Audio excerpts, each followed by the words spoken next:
My channel. कैसे हैं आप सब? आई होप आप लोग बहुत अच्छे होंगे। तो आज का जो वीडियो है ये स्टार्ट हो रहा है सुबह से। अभी सुबह का टाइम है और सुबह के जितने भी काम हैं वो मैंने निपटा लिए हैं। फिर आ गई हूँ मैं किचन में। तो यहाँ पर चीनी के डब्बे में चीनी ख़त्म हो गई थी तो इसको मैंने भर दिया।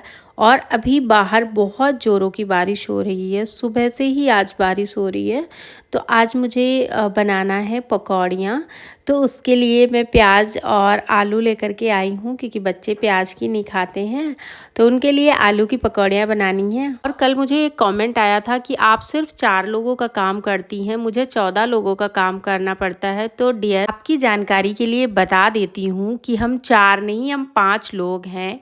मैं, मेरे हस्बैंड, मेरा भाई साथ में रहता है। हम 3 तो बड़े हैं बट 2 बच्चे हैं। दोनों बच्चे अभी छोटे हैं। हम 3 लोगों के इतने काम नहीं होते हैं जितने कि 2 बच्चों के होते हैं। उनके घर में छोटे बच्चे हैं, उन्हें पता होगा कि बच्चों के साथ में पूरा दिन कैसे निकलता है। और मेरे दोनों बच्चे ट्विंस हैं तो दोनों बराबर एज के हैं। अगर मैं बात करूँ फैमिली की तो मेरी भी फैमिली बहुत बड़ी है। मेरे हस्बैंड जो हैं वो 4 भाई हैं, सगे 4 भाई हैं और सबकी शादियाँ हो गई हैं, सबके बच्चे हैं। तो जब हम लोग गांव जाते हैं, क्योंकि हम लोगों का घर है गांव में, तो जब हम गांव जाते हैं तो वहां पर जाकर के मुझे भी बहुत सारा काम करना पड़ता है और मैं करती हूँ। ऐसा नहीं है कि आप लोग जो यहाँ की लाइफ देख रहे हैं बस यही है मेरी लाइफ, ये इतने ही लोग हैं और मेरी फैमिली में कोई नहीं है, ऐसा नहीं है। मेरी फैमिली बहुत बड़ी है और जब भी मैं गाँव जाऊँगी तो मैं दिखाऊँगी कि मेरी फैमिली में कौन कौन है। हालाँकि कुछ लोग बाहर रहते हैं और कुछ लोग गाँव में रहते हैं। जो लोग बाहर रहते हैं तो घर पे कुछ पूजा पाठ होता है या कोई भी प्रोग्राम होता है तो सारे लोग इकट्ठा होते हैं। आपने बोला कि आप 14 लोगों का काम करती हैं, तो ऐसा नहीं है कि 14 लोगों का काम आप अकेले करती होंगी। कोई ना कोई तो आपकी हेल्प करता होगा। आपकी फैमिली इतनी बड़ी है, इतने लोगों के लिए आप काम करती हैं तो आपके घर में सास या ननद, जेठानी, देवरानी जो भी होंगी तो वो आपकी हेल्प ज़रूर करती होंगी। और अगर नहीं करती हैं तो आप उनको बोलिए हेल्प करने के लिए। आप ना जब फैमिली में रहते हैं तो आपको ना आपस का जो तालमेल होता है वो बना करके रखना बहुत ज़रूरी होता है। जब परिवार में सब लोग मिलजुल कर रहते हैं, एक दूसरे को सम्मान देते हैं, एक दूसरे का साथ देते हैं, तभी हमारे रिश्ते मजबूत होते हैं। आई होप आपको आपका आंसर मिल गया होगा। और यहाँ पर मैं पकौड़ियाँ बनाने की तैयारी कर रही हूँ। तो बेसन में हल्दी, नमक, लाल मिर्च पाउडर, थोड़ा सा किचन किंग मसाला और थोड़ी सी अजवाइन क्रश करके डाली है, कसूरी मेथी, इतनी चीज़ें डाल करके बढ़िया सा घोल बना लिया है। और दूसरी तरफ इधर आलू कट करके रखे हुए हैं और प्याज को मैंने पानी में डाल करके थोड़ी देर के लिए पानी में डाल करके रख दिया था। उसके बाद काटा था क्योंकि इस टाइम पे प्याज आंखों में बहुत ज़्यादा लगती है और अगर आपको 3-4 प्याज काटनी है तब तो पूरी गंगा जमुना बह जाती है आंखों से। और जब मुझे ज़्यादा प्याज कट करनी होती है तो पहले मैं प्याज को छील करके बीच से 2 टुकड़े करके पानी में डाल देती हूँ। थोड़ी देर बाद प्याज कट करती हूँ। ऐसा करने से ना आंखों में प्याज बिल्कुल भी नहीं लगती है। तो कढ़ाई में तेल रख दिया था, तेल अच्छे से गर्म हो गया है और एक एक करके मैंने सारी पकौड़ियाँ इसमें डाल दिया है। और दूसरी तरफ चाय चढ़ा दी थी तो चाय बन गई है, उसको उतार करके नीचे रख दिया है। अभी नहीं पीना है तो इस वजह से मैंने उतार करके ढक करके रख दिया है। जब पीना होगा तब उसे गर्म करेंगे। तो यहाँ पर पकौड़ियों को दोनों तरफ से उलट पलट करके अच्छे से तल लिया है और फिर अब इनको प्लेट में निकाल लूँगी। तो सबसे पहले मैं आलू की पकौड़ी बना रही हूँ क्योंकि बच्चों को देना है। और ये वाली जो पकौड़ियाँ मैं निकाल रही हूँ ये पकौड़ियाँ मैं बच्चों को दे दूँगी। जब तक बच्चे खाएंगे तब तक मैं अपने लिए प्याज वाली पकौड़ियाँ बना लूँगी। तो यहाँ पर आलू वाली पकौड़ियाँ निकालने के बाद फटाफट से कढ़ाई में मैंने प्याज वाली सारी पकौड़ियाँ डाल दी थी तलने के लिए। तो यहाँ पर प्याज वाली पकौड़ियाँ भी ऑलमोस्ट तल गई हैं, मतलब दोनों तरफ से गोल्डन ब्राउन हो गई हैं, सिक गई हैं। ये रही आलू की पकौड़ियाँ। तो ये सबसे पहले मैं बच्चों को दे करके आती हूँ। तो यहाँ पर बच्चों का रिएक्शन देखते हैं। ये लोग बैठ करके यहाँ पे टीवी देख रहे हैं। इन लोगों का नहाना वहाना हो गया है तो थोड़ी देर के लिए मैं इनको लगा देती हूँ कि टीवी बैठ करके देखो। उसके बाद इनके भी बहुत सारे काम होते हैं। और ये वीडियो है 29 तारीख का और 1 तारीख से सबके स्कूल खुल रहे हैं और ट्यूशन तो ये लोग पढ़ ही रहे हैं। तो ट्यूशन का जितना भी होमवर्क है वो तो इनको करना ही होता है। और बाकी फ्री टाइम में इन लोगों को जो भी करना होता है, ड्राइंग करना होता है या खेलना होता है, वो सारी चीज़ें ये लोग करते रहते हैं। पूरे दिन इनका कुछ ना कुछ चलता रहता है। तो सबको नाश्ता कराने के बाद फिर मैं भी अपनी प्लेट लेकर के आ गई हूँ यहीं पर। तो यहाँ पर बैठ के मैं भी कार्टून देख रही हूँ और इन लोगों से बीच बीच में कुछ कुछ बातें कर रही थी। तो थोड़ी देर बैठ करके अपना नाश्ता वास्ता फिनिश किया। उसके बाद बहुत ज़ोरों की बाहर बारिश हो रही थी। अभी मैं आप लोगों को दिखाती हूँ। तो यहाँ पर आप देख सकते हैं, देखिए कितनी तेज़ बारिश हो रही है।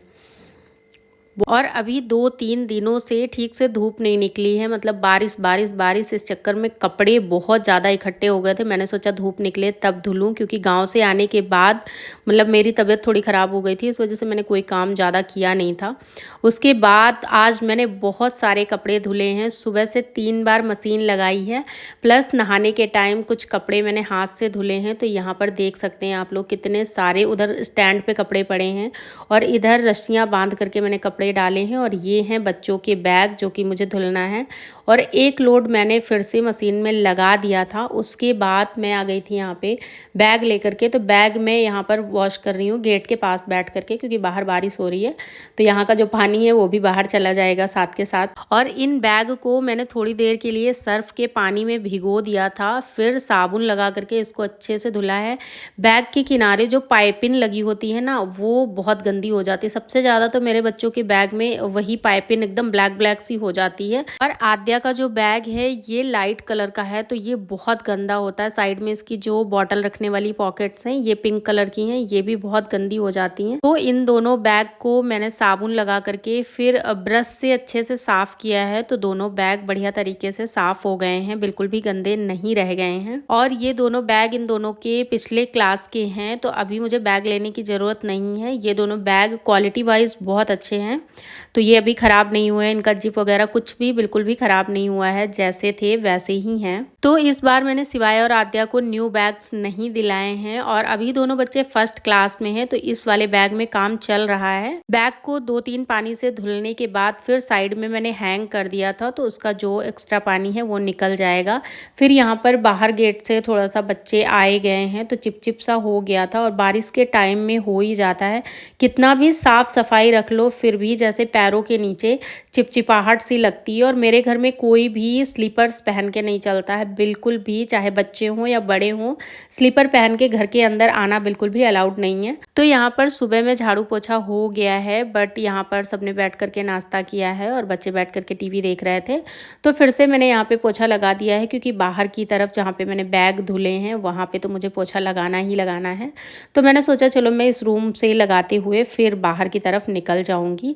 तो यहाँ पर पोछे को मैंने वाइपर में करके और इस तरीके से वाइप कर लिया है। और यहाँ पे अभी मैं दिखाती हूँ आप लोगों को। तो यहाँ पर ये देखिए इतनी गंदगी निकली है पोछा लगाने के बाद, पूरा रूम साफ़ होने के बाद भी इतनी गंदगी निकली है। और अब बारी आती है बाहर का पोछा लगाने की। तो यहाँ पे रखा हुआ है स्टैंड। और आप लोगों के कमेंट आते हैं मुझे ट्राईपॉड के लिए कि आप किस चीज़ से वीडियो शूट करते हो, कौन से ट्राईपॉड से। तो मेरे पास एक ट्राईपॉड है, इस वीडियो में मैंने नहीं दिखाया। अगर किसी को देखना है तो कमेंट कीजिएगा, मैं दिखा भी दूँगी। 2-3 कमेंट आए हैं एक्चुअली मुझे इस चीज़ को लेकर के कि आप किस चीज़ से वीडियो शूट करते हो, सेल्फी स्टैंड से या ट्राईपॉड से। तो मैं दोनों चीज़ों का यूज़ कर लेती हूँ, मेरे पास सेल्फी स्टैंड भी है और ट्राईपॉड भी है। यहाँ पर जब तक मैं पोछा लगा रही थी तब तक इन लोगों से मैंने कहा था कि शांति से एक जगह बैठ जाओ। तो इन लोगों ने बैठ करके ड्राइंग बनाई है। तो आद्या ने क्लाउड और रेम्बो बनाया है और शिवाय ने फ्लैग बनाया है, इंडियन फ्लैग। तो चलिए अब मैं दिखाती हूँ बाहर का थोड़ा सा रूम। तो इधर ये सोफ़े का थोड़ा सा चेंज किया है मैंने, जो लोग मुझे देखते हैं डेली उनको पता चल गया होगा। और बाहर की तरफ पूरा क्लीन कर दिया, अंदर का रूम क्लीन कर दिया। उसके बाद इन बैग्स का एक्स्ट्रा पानी निकल गया था, तो इनको भी यहाँ पर मैंने गेट के पास ही हैंग कर दिया है कि अगर इसमें से थोड़ा बहुत पानी भी निकलेगा तो कोई दिक्कत नहीं है। और इस गेट पे एक छोटी सी मैंने रस्सी बांध रखी है, ज़्यादातर वहाँ पर टॉवेल रहती है, जो अंदर की टॉवेल होती है। यहाँ पर बच्चे भी चेयर डाल करके टॉवेल डाल देते हैं सूखने के लिए, तो इस वजह से यहाँ पे एक छोटी सी रस्सी बंधी है, तो वहाँ पे टॉवेल पड़ी रहती है। अधिकतर मेरे वीडियोस में टॉवेल वहाँ पे पड़ी हुई दिखाई देती है।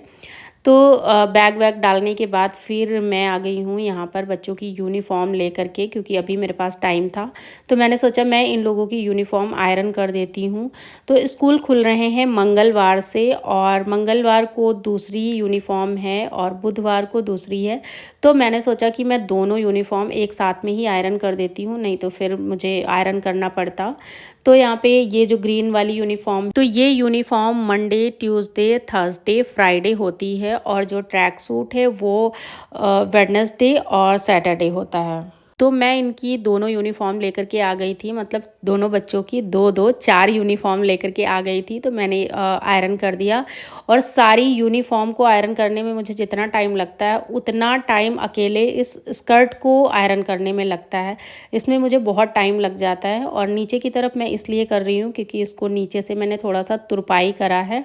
ये स्कर्ट थोड़ी सी लंबी थी तो इस वजह से मैंने तुरपाई कर दी है। और सच में इस स्कर्ट की एक एक प्लेट बना करके आयरन करना बहुत टाइम लगता है इसमें। बाकी कपड़े तो सीधे सीधे हैं, उनको जैसे पैंट है या फिर लोअर वगैरह है तो वो तो बहुत इजीली आयरन हो जाते हैं। इसमें ये मुझे बहुत टफ लगता है स्कर्ट आयरन करना। और सच बताऊं तो जितना टाइम शर्ट और स्कर्ट को आयरन करने में लगता है उतना टाइम किसी और कपड़े में नहीं लगता है। जैसे कि मेरे कपड़े होते हैं, कुर्ता या पैंट होता है, प्लाजो होता है, वो भी इजीली आयरन हो जाते हैं। हस्बैंड के कपड़े होते हैं वो भी इजीली आयरन हो जाते हैं, टी शर्ट या पैंट। बस शर्ट और जो स्कर्ट होता है उसमें मुझे बहुत टाइम लगता है। तो यहाँ पर सारी यूनिफॉर्म्स आयरन हो गई हैं और इनको मैं इनकी जगह पर रख दूंगी। और आप लोग कमेंट करके बताइएगा आप लोग कौन से कपड़े इजीली आयरन कर लेते हैं और कौन से कपड़े मुश्किल होते हैं आयरन करना। तो चलिए इसी के साथ इस वीडियो को यहीं पर एंड करते हैं। और अगर आप लोगों को ये वीडियो अच्छा लगा तो प्लीज़ इस वीडियो को एक लाइक कर दीजिएगा